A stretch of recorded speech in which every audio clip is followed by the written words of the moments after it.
Hello everybody. In today's video I'm gonna show you how to solve the task which says given the sequence, and this is like nth term formula, and we are supposed to find the recurrence relation for this sequence. Honestly, there are if the task is given like this, there are two ways how you can solve this task. The first approach I'm gonna show you is a little bit more complex and requires little bit advanced knowledge or practical experience with the sequences. And the second approach will be more easier because as you can see, there are four possibilities from which we can choose, and so we can solve this task easier. But as I said, I want you to understand more deeply the problem, so I'm gonna get rid of these hints. And we will start right now with the first approach.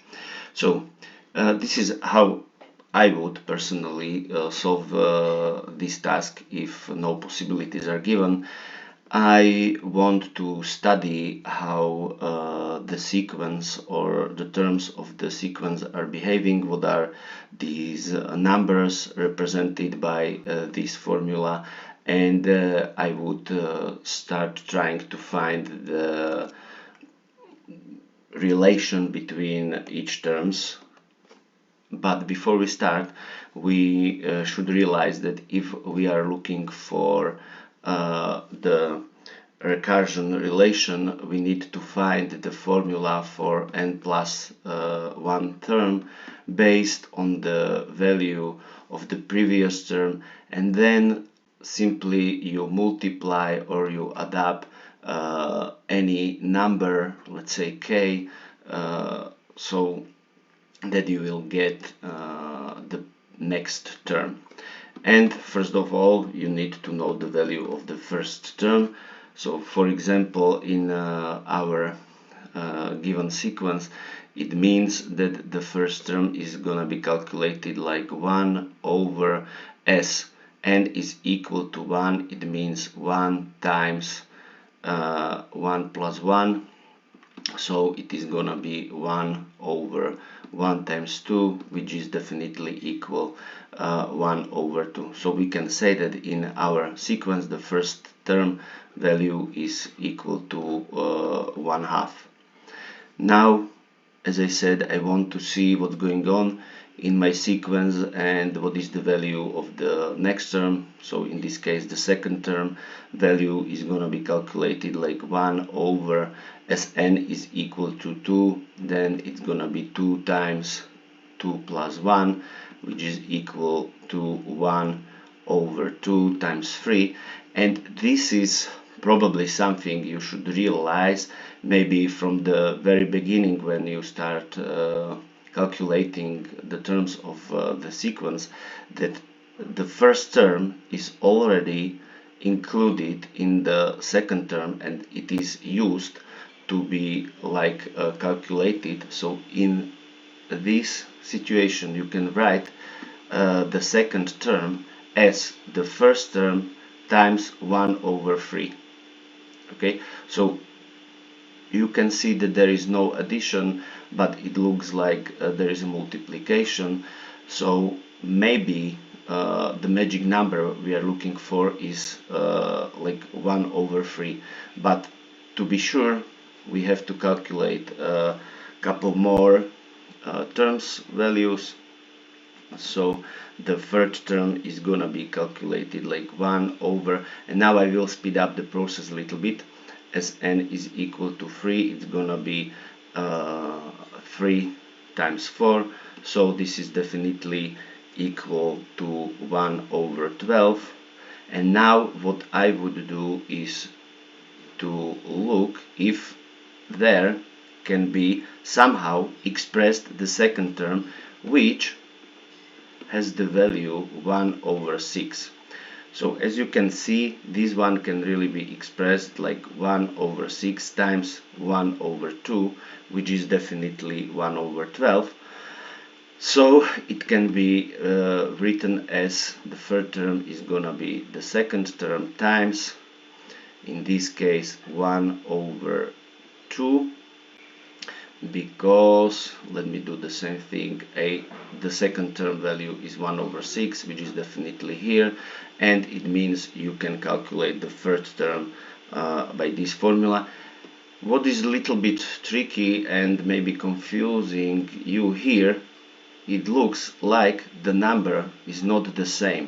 Okay, so we calculate the second term like the first term times 1 over 3, but the third term is calculated like the second term times 1 over 2, and these two numbers are definitely not same.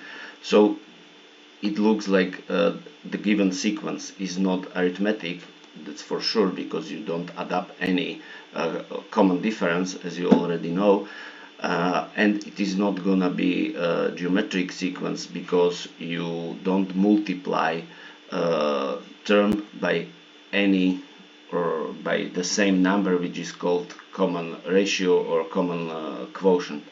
So let's find out what is the next term, and we are now starting to look for the pattern between our terms so that we can write our sequence recursively.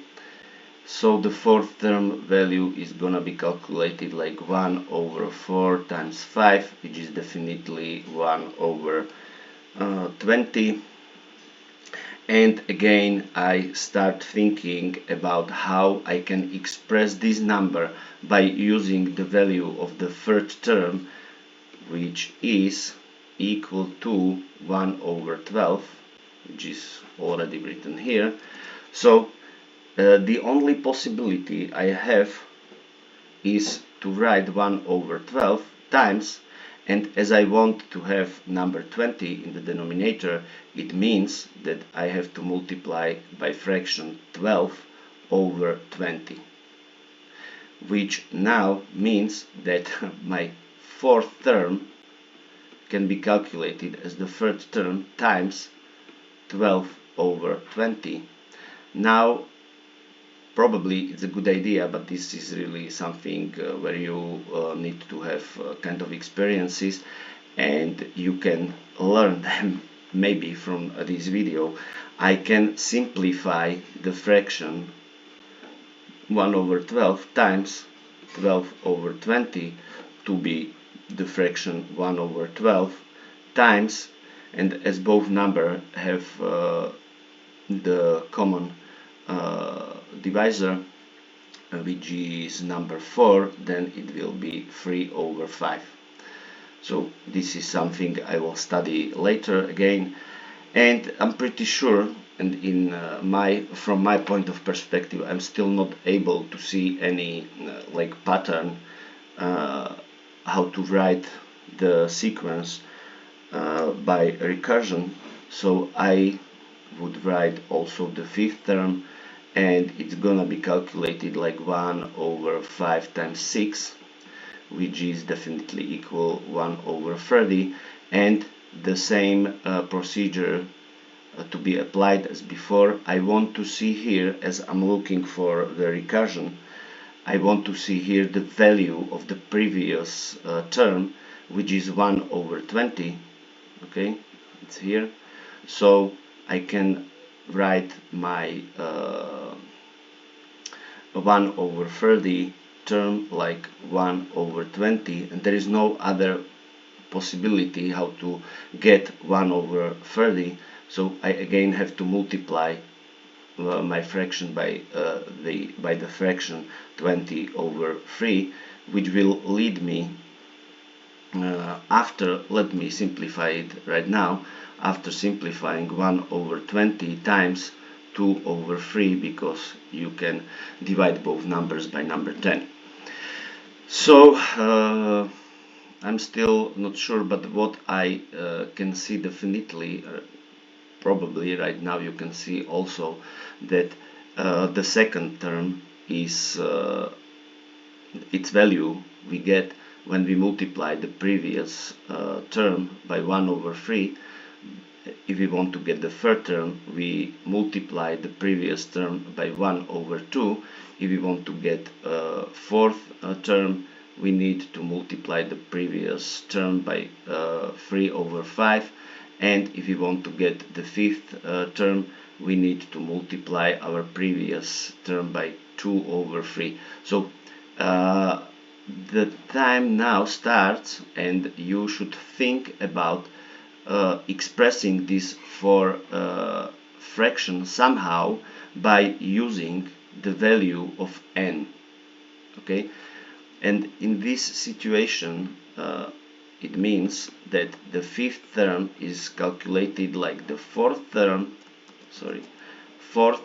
times 2 over 3.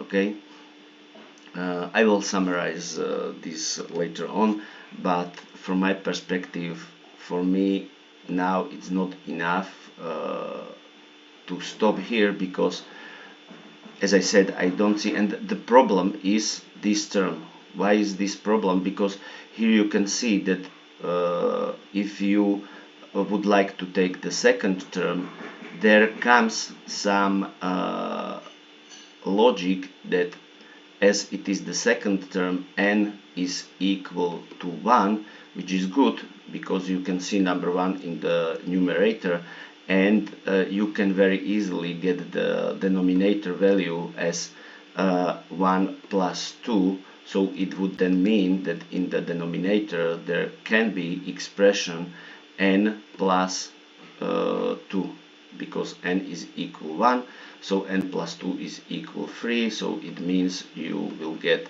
1 over 3.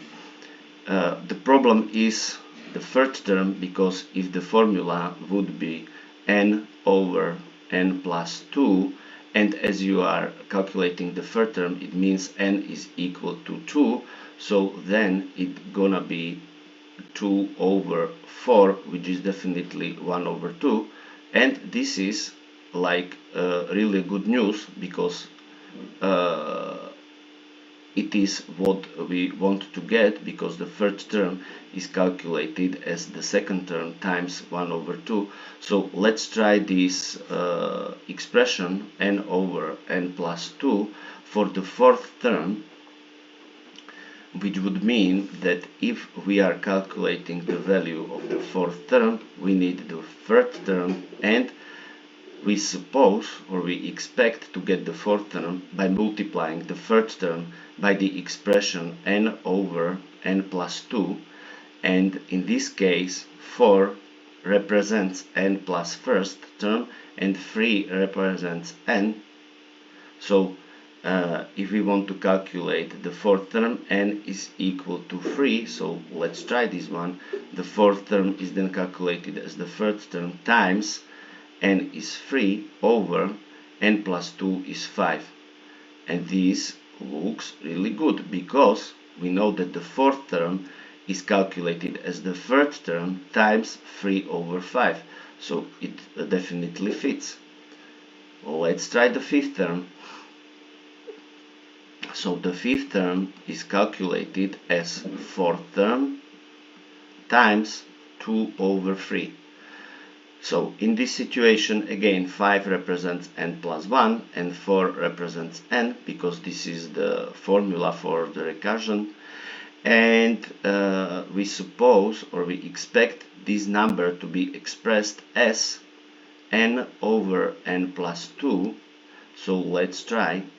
N is equal to 4, so this expression is gonna be 4 over 4 plus 2 is 6, which can be definitely simplified to be 2 over 3.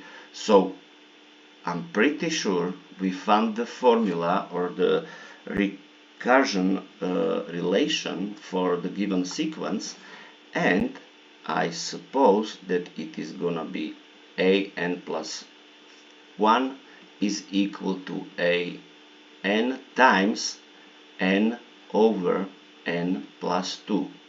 Okay, so we have the fifth term. Let's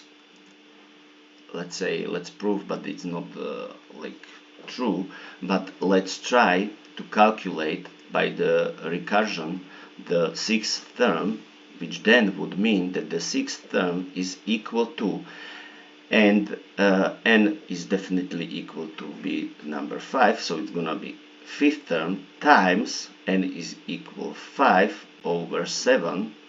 So the value of the sixth term is gonna be the value of the fifth term, and the fifth term value is 1 over 30. Okay, so 1 over 30 times 5 over 7, and this fraction can be simplified like this. So it should be equal to 1 over 42.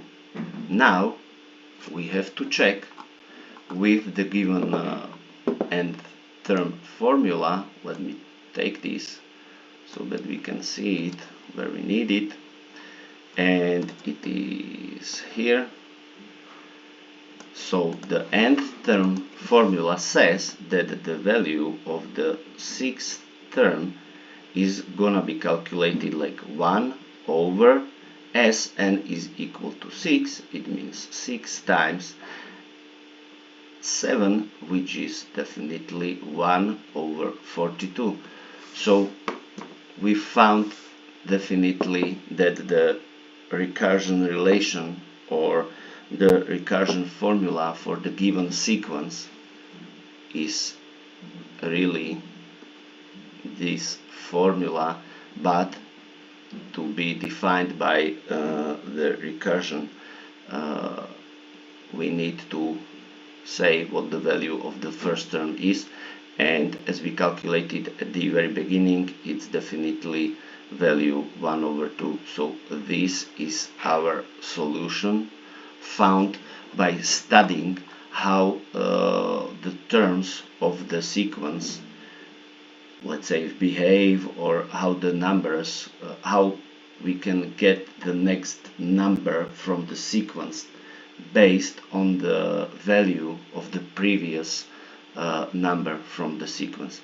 And as I said, this really requires a little bit practice and playing around with the sequences and trying to find the pattern and write it as a simple, let's say, simple equation. Now, as I promised you, I will also show you how you can solve this task if you have couple of choices or answers from which you can choose the recursion relation. And it is really simple if something like this is given, because there is nothing tricky or hard to find the correct answer, because if you think about the first recursion formula, you know that the second term is gonna be calculated as you are looking for the second term, it means n is equal to 1. Okay, so it means the second term should be calculated as 1 plus 1. Okay, we replaced n by number 1 over the same procedure here, 1 plus 2 times, and as it says, and we really calculated it, that the first term is equal to 1 over 2. So instead of a1, we put here the fraction 1/2, and we calculate the value of the second term, which is definitely 2 over 3 times 1 over 2. And this can be cancelled, so it means it is equal 1 over 3.